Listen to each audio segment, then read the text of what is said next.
Il faudra choisir. Il n'y aura pas assez de place pour tout le monde.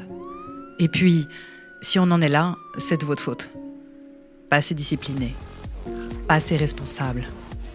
Avez-vous pensé à vos parents ? Et vous, les jeunes ? Avez-vous pensé à vos grands-parents ? Comment en est-on arrivé là ? Dans un monde où une personne normale est celle qui dénonce son voisin et en demande encore plus. Encore plus de restrictions. Encore moins de liberté. Pourquoi au final ? Ah oui, sauver sa peau. Et celle de son voisin qu'on adore mais qu'on dénonce au moindre faux pas civique. Vous vous demandez sûrement comment ça se fait que ceux qui étaient vos amis il y a peu, ces personnes avec qui vous partagiez les mêmes valeurs, puissent maintenant avoir perdu tout contrôle de leurs raisons. Vous leur expliquez les chiffres, leur apportez des études, des faits. Mais les yeux restent vides, rien ne se passe. Et vous vous dites, c'est pas possible, ils dorment. En réalité, vous n'avez pas si tort que ça. En réalité, le monde est sous hypnose. Avez-vous déjà entendu parler de l'ingénierie sociale ?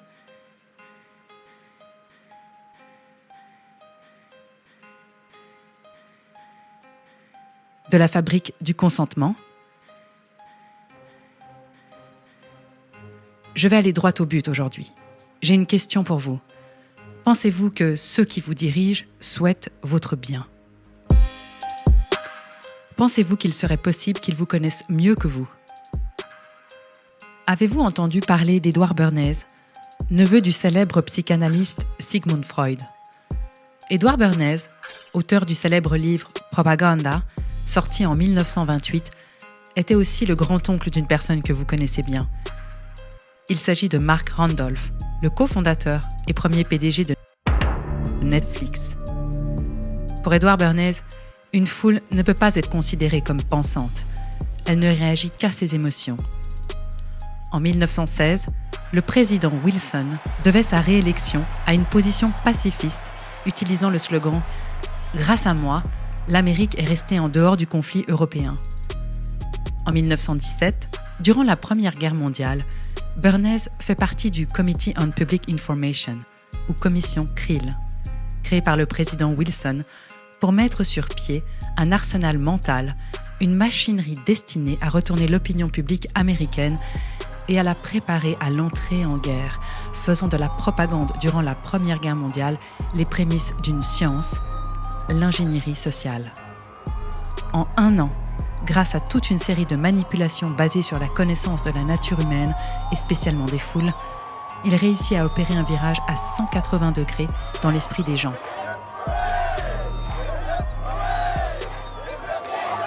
Le peuple demande maintenant la guerre.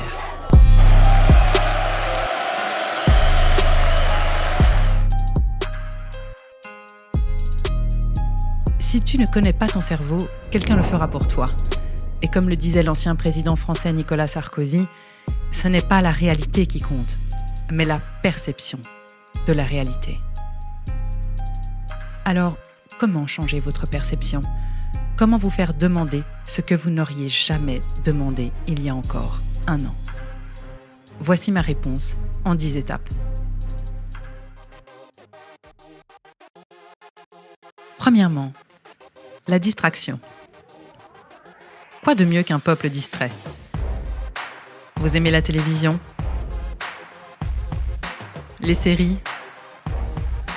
Les émissions ?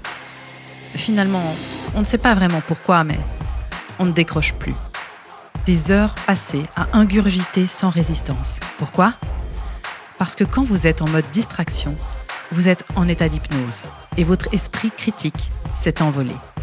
Finalement, quoi de mieux qu'un peuple distrait ? Ça laisse la place pour préparer le terrain quand l'heure sera venue.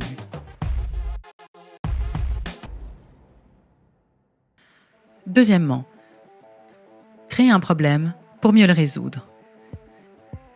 Connaissez-vous Naomi Klein ? Elle a écrit La stratégie du choc. Vous voulez un exemple ? Rien de plus simple. On laisse monter l'insécurité pour mieux régler le problème. On laisse les choses s'envenimer Et si possible, on met un peu d'huile sur le feu. Quoi de mieux qu'un bon gros problème pour arriver ensuite comme un sauveur? Bon, c'est évidemment possible avec une crise économique.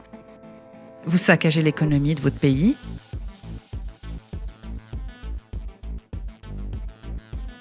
et arrivez pour résoudre les problèmes plus tard.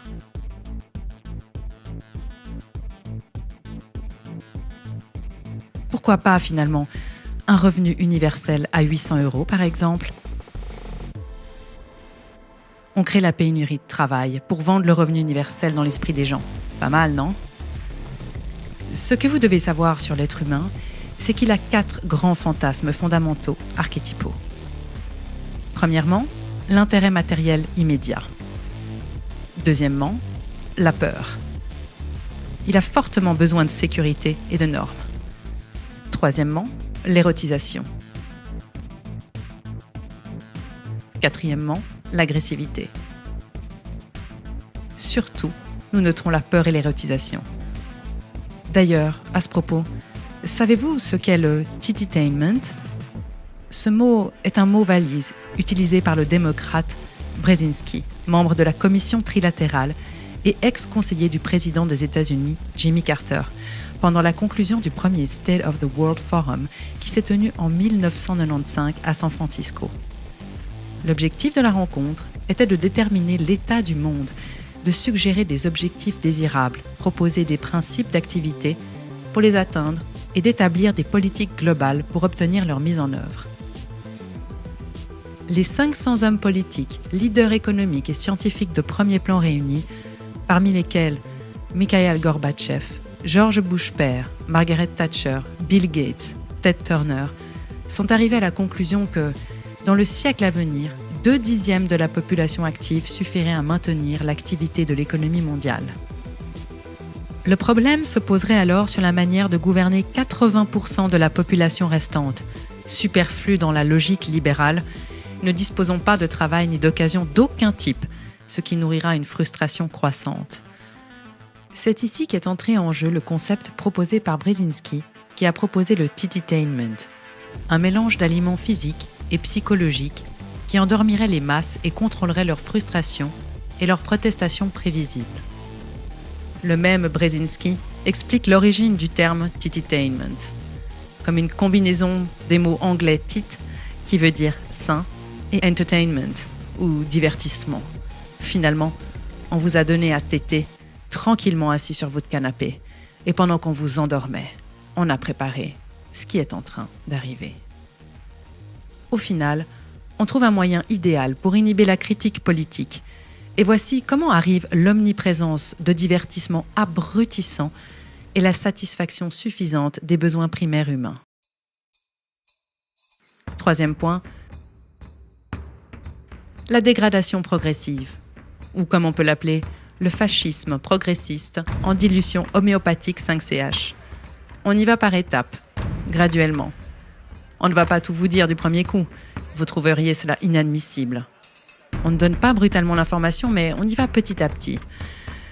Vous souvenez-vous du mois de mars 2020 ? Vous pensez que vous auriez réagi comment si on vous avait annoncé un confinement de 2 mois, puis le port du masque dans la rue, le couvre-feu, l'interdiction de boire un bon verre de vin avec vos amis sur une terrasse ? Ils savaient bien que ça ne passerait pas. Et ils avaient raison. Il faut y aller progressivement. Pourquoi ? Parce que le peuple oublie. Quatrième point. La stratégie du différé. On verra après. On s'occupe de la pandémie, on verra plus tard pour l'économie. Et là, je vous vois sourire. Oui, vous avez raison, le plus tard n'arrivera jamais. Pourquoi ? Parce que vous serez tous bien endormis sous la couverture devant le prochain divertissement abrutissant, et d'ici là, ils savent que vous aurez oublié. Une fois de plus.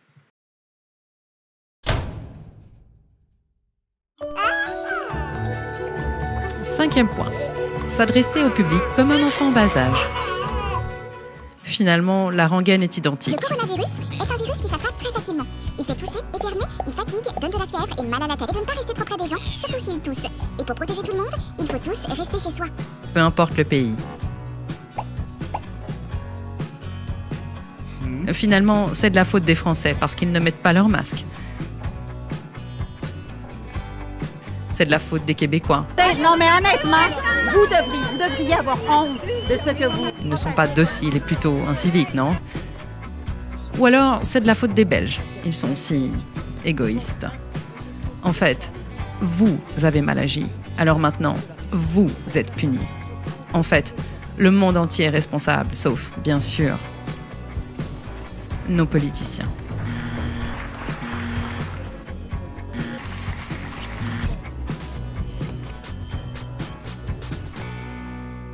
Sixième point. S'adresser à l'émotionnel plutôt qu'à la réflexion. En France, 27 millions de personnes qui fréquentent les salles de sport et environ 200 sont des cas, mais on ferme ces salles de sport. Je vous soumets quand même ces chiffres. 27 millions de passages dans les salles de sport pour 207 cas avérés. Ça vous semble aberrant, non? Pourtant, ça a passé crème, comme diraient certains. Ça a passé tellement bien que certains en demandent même plus. Et maintenant, on parle de manipulation. Vous comprenez de mieux en mieux pourquoi on en est arrivé là. La fabrique du consentement, un concept génial. Il suffit juste d'abattre ses cartes au bon moment et d'être patient.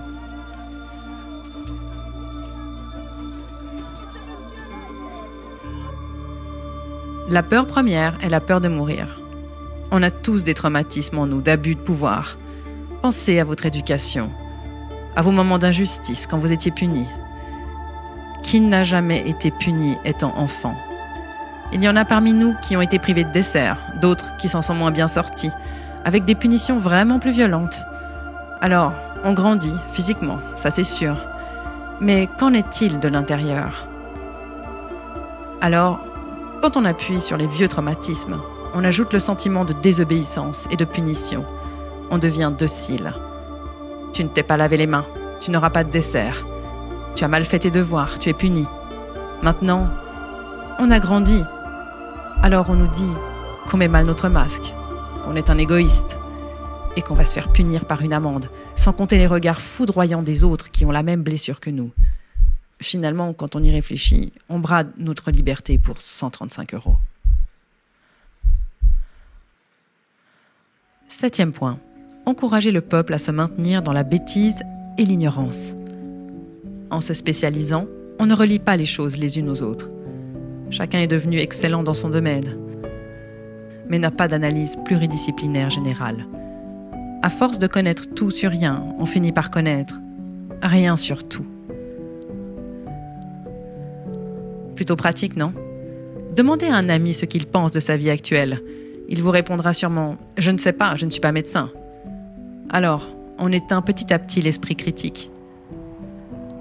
Le besoin de donner du sens et d'oser questionner et remettre en perspective.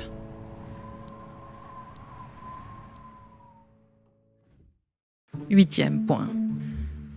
Se complaire dans la médiocrité. On a besoin d'une appartenance sociale.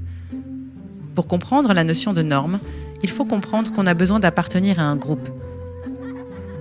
Avez-vous entendu parler de la pyramide de Maslow? Voici l'étage inférieur. Un individu, pour survivre, a besoin de boire, de manger et de dormir. Ce sont les besoins physiologiques primaires. Mais oui, la vie ne se réduit pas à ça. À l'étage supérieur, c'est le besoin de sécurité. Votre maison, par exemple. Votre toit, sur la tête. Ensuite, le besoin d'appartenance à un groupe. Le besoin d'avoir une estime de soi. Et pour finir, le besoin de réalisation de soi. En d'autres mots, votre étage supérieur, c'est votre besoin de sécurité, votre besoin d'appartenance à un groupe. Dommage, le masque met en distanciation. On fait d'un groupe une succession de personnes détachées les unes des autres. Tu ne mets pas de masque, alors tu seras banni du groupe. Le besoin d'avoir une estime de vous. Oui, je sais, c'est pas franchement compatible avec la culpabilisation qu'on vous fait subir depuis des mois. Et pour finir, le besoin de vous réaliser. Ce qui paraît plutôt compromis vu la crise économique actuelle, n'est-ce pas? Rappelez-vous toujours de ceci. Une société prospère permet aux citoyens de réaliser tous ces étages. Une société prospère vous permet à vous de réaliser tous ces étages. 9e point. Remplacer la colère par la culpabilité. Oui, c'est pas pratique un peuple en colère. Ça casse tout, ça se révolte, et avec un peu de malchance, ça finit par convaincre les endormis. Alors, on a trouvé une solution miracle. Remplacer la colère par la culpabilité. Finalement, on joue sur la corde sensible. Vous ne seriez pas égoïste à ce point, n'est-ce pas? Pour finir, la règle d'or, celle qui est intemporelle et sans frontières, connaître le peuple mieux que lui-même. La tendance de l'humain est de ne pas vouloir changer ses habitudes. On n'aime pas le changement. Maintenir son intégrité fait partie de la nature humaine. La culture est un ensemble de traditions et d'habitudes transmises de génération en génération. Pour imposer une nouvelle norme, il faut un choc. On jette donc un trouble dans la culture et la tradition. Pro-masque, anti-masque. Ça disloque le groupe et ça permet d'amener de nouvelles façons de vivre rapidement et sans résistance. Comment on fait? Premièrement, envoyer un choc. Un bon gros choc. Ensuite, imposer de nouvelles normes. Convaincre les gens que leurs habitudes ne sont pas bonnes. Mettre un masque pour être un héros social. Oui, je sais, on connaît la taille des masques et on a tous vu la mention « Ne protège pas du Covid-19 » sur les boîtes. Mais n'oubliez pas, la foule ne réagit pas à la raison. Elle réagit à l'émotion. Finalement, sans bonne excuse, comment amener les gens à se distancier et se diviser? Un virus est l'alibi parfait. On ne le voit pas et il permet de justifier une mesure aberrante pour le contrôle social. Oui, vous pouvez voir l'horizon se profiler maintenant. Nous sommes en dictature sanitaire. Mais d'ici peu, vous pourrez enlever le mot « sanitaire ». Comme le disait bien Edward Bernays, gouverner de façon invisible et convaincre le bien fondé des mesures que la population n'aurait jamais acceptées si tout allait bien. On crée un problème pour le résoudre en y amenant la solution qui nous arrange. Alors, souvenez-vous toujours de cela. La réalité ne compte pas. Ce qui compte, c'est la perception de la réalité.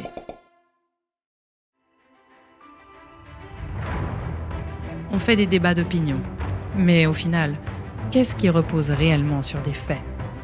On croit, mais qui vérifie? La science ne ressort pas du domaine de la foi. Pourtant, la plupart d'entre nous croient et ne vérifient pas. On adhère à un scénario, mais où est la réalité? Alors on vous distrait et on vous fait regarder à gauche quand on vous attaque à droite. Faites un arrêt sur image, une pause dans votre bruit intérieur et pensez à Jean-Paul Sartre pendant la Seconde Guerre mondiale qui a osé prononcer ces mots. On n'a jamais été aussi libre que sous l'occupation.